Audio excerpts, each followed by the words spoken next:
Hello and welcome. कैसे आप लोग? उम्मीद करते बहुत अच्छे होंगे या अच्छे होने का नाटक कर रहे होंगे। हम लोग शुरू कर रखे थे सिविक्स को, जिसके अंदर पॉलिटिकल पार्टीज को हम लोग देख रहे थे।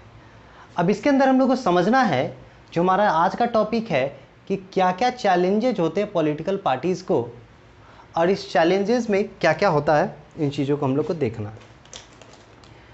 अब पेज नंबर आपका है 83, पेज नंबर है आपका 83।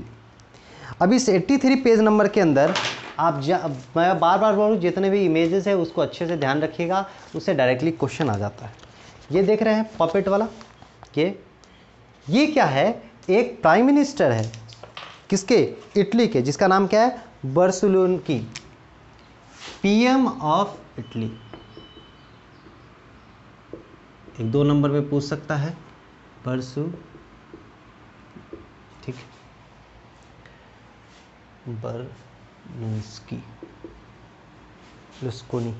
बर्लुस्कोनी, ये पीएम है इटली के। और साथ ही साथ ये पीएम इटली के हैं, किस पार्टी से बिलोंग करते हैं? फॉर्जा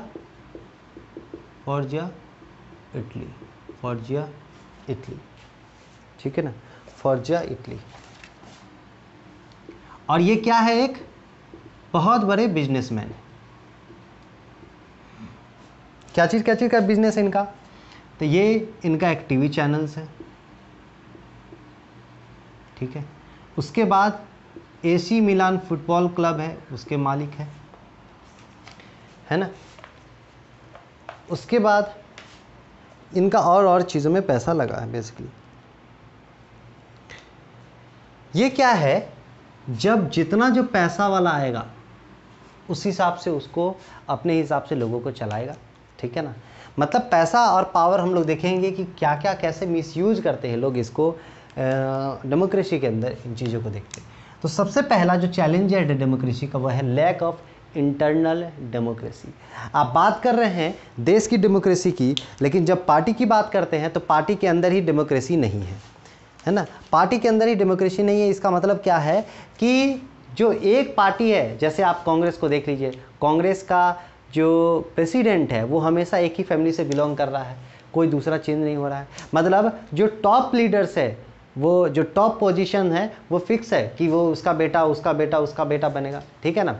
जिसको हम लोग क्या बोलते हैं? नेपोटिज्म, भाई भतीजावाद। जो अभी सुशांत सिंह राजपूत के केस में आपको बेसिकली ये सुनने को मिला होगा, नेपोटिज्म, भाई भतीजावाद, ठीक है। तो ये डायनेस्टिक सक्सेशन। तो इंटरनल डेमोक्रेसी मतलब कि जो टॉप के लीडर्स है वो फिक्स कर रखे हैं कि वो उतना ही लोग वो चूज़ करेंगे किसको ये करना है, कौन सा इलेक्शन लड़ेगा, कहाँ से क्या होगा। जो ऑर्डिनरी पार्टी मेंबर्स है, तो हाँ, तो क्या है? पावर जो है इंटरनल डेमोक्रेसी में के अंदर कमी का मतलब क्या है? पावर कुछ ही लीडर्स के हाथ में है। 3 4 5 लोग जो है टॉप लीडर्स, वही डिसाइड करते हैं कौन सा लोग कहाँ जाएगा, क्या करेगा, कहाँ से कौन इलेक्शन टिकट लड़ेगा, ये सब सारा कुछ डिसाइड करते हैं। जो ऑर्डिनरी मेंबर है वो बेसिकली उनका कोई पावर नहीं होता, उनका काम होता है केवल झंडा लेके दौड़ते रहने का, है ना। लोग मतलब बनाते तो पार्टी ज़रूर है, पार्टी का प्रिंसिपल है, पार्टी का आइडियोलॉजी है, लेकिन वो सब दरकिनार करके अपना पर्सनल उसके अंदर प्रिंसिपल काम करने लगता है, ठीक है। उसका दूसरा हमने देखा नेपोटिज्म और डायनेस्टिक सक्सेशन। मतलब हम मुख्यमंत्री बने तो मेरा बेटा मुख्यमंत्री बनेगा, फिर मेरे बेटा का बेटा मुख्यमंत्री, ये हो गया डायनेस्टिक सक्सेशन। जो हो सकता है मेरे बेटा से काबिलियत, मान लीजिए अगर मेरा बेटा पूरा लंदन में घूम रहा है, कुछ नहीं है, एकदम से बुला के उसको हम सीएम बना दिए, तो उसको क्या पता चलेगा राजनीति का। तो कम नॉलेज वाला आदमी भी डायनेस्टिक सक्सेशन के अंदर इसमें टॉप लीडर्स के पोजीशन पे आ जाता है, ठीक है। और जो इम्पोर्टेंट जो नॉर्मल मेंबर्स है अच्छे पोजीशन पे नहीं पहुंच पाता डायनेस्टिक सक्सेशन के, वो काबिलियत में बहुत ज़्यादा हो सकता है लेकिन इसके कारण नहीं आता है डायनेस्टिक सक्सेशन। समझ में आ गया, ठीक है। उसके बाद क्या है? Money and muscles power. जिसके पास पैसा है उसी के पास पावर है। मतलब पैसा पे आप लोग सुनते होंगे कि हमेशा टीवी चैनल्स में कि पैसा से टिकट बेच दिया गया, पैसा लेके टिकट बेच दिया गया।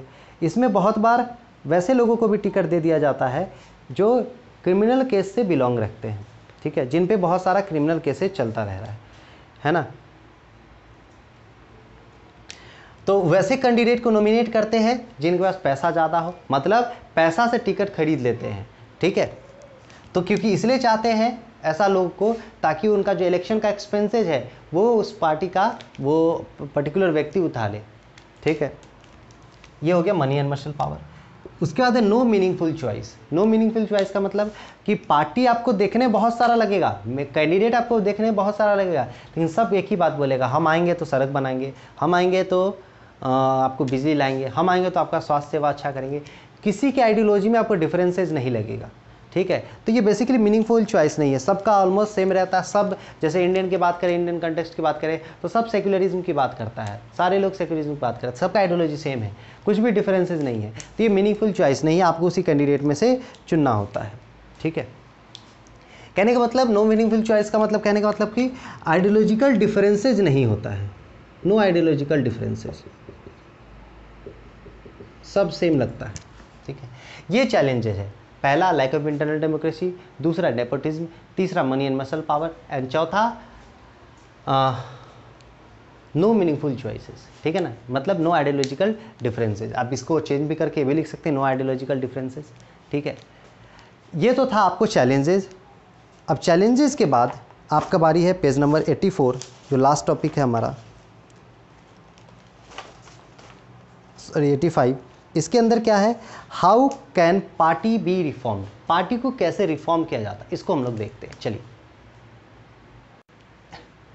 अब देखिए, political parties can be reformed, how political parties can be reformed, क्या मतलब है, जो चैलेंजेज है पॉलिटिकल पार्टीज का, internal democracy, muscles and money power, nepotism, उससे कैसे बेड़ा पार लगाया जा सकता है, क्या क्या स्टेप लिया गया उसको करने के लिए। तो बेसिकली दो चीज़ किया गया, जो एफर्ट लगाया गया उसको भी देखेंगे हम लोग कि अभी तक क्या काम किया गया, और क्या सजेशन है और बेहतर करने के लिए उनको भी हम लोग देखेंगे। पॉलिटिकल पार्टीज़ को एफर्ट उसको रिफॉर्म करने के लिए, और सजेशन क्या क्या है उसको रिफॉर्म करने के लिए, हम दोनों चीज़ को देखेंगे। सबसे पहला हमारा क्या है, एफर्ट, क्या हमने काम किया है। उसके फील्ड में पहला काम किया हमने डिफेक्शन। डिफेक्शन क्या है, that is called anti defection law, हम लोग इसको बोलते हैं anti defection law. Constitution amend हुआ इसके लिए, और एक नया कानून जोड़ दिया गया, दल बदल कानून, जिसको बोलते हैं दल बदल कानून। क्या होता है इस कानून के अंदर, कि अगर कोई पार्टी से, मान लीजिए आपने बीजेपी से इलेक्शन लड़ा, ठीक है, एंड आप जीत गए, सरकार बनानी, जब सरकार बनी तो आप कांग्रेस में चले गए, तो अब क्या हुआ, बीजेपी से जीते लेकिन चले गए कांग्रेस में, तो आपकी जो सदस्यता होगी, जो कैंडिडेचर होगा, वो क्या कर दिया जाएगा, कैंसिल कर दिया जाएगा। आपको इलेक्शन लड़ने से पहले डिसाइड करना होगा किस पार्टी से रहना है। इलेक्शन जीतने के बाद आप पार्टी को चेंज नहीं कर सकते। अगर ऐसा करते हुए पाते हैं तो आपका जो ये होगा, मेंबरशिप होगा, वो कैंसिल कर दिया जाएगा। पार्टी का मेंबरशिप नहीं, बेसिकली आप एमपी बने हैं, एमएलए बने हैं, तो आप एमपी एमएलए नहीं रहिएगा, ठीक है। ये है डिफेक्शन लॉ। ये प्रोहिबिट करता है, क्या प्रोहिबिट करता है, to change the party after the winning election, party को चेंज करने से इलेक्शन से जीतने के बाद, जिसको दल बदल कानून बोलते हैं। उसके बाद दूसरा क्या है, एफिडेविट। बहुत ज़्यादा पैसा का खर्च होता है, ठीक है ना, तो इस इन्फ्लुएंस को कम करने के लिए, एफिडेविट लाया गया, किसको, reduce the influence of money.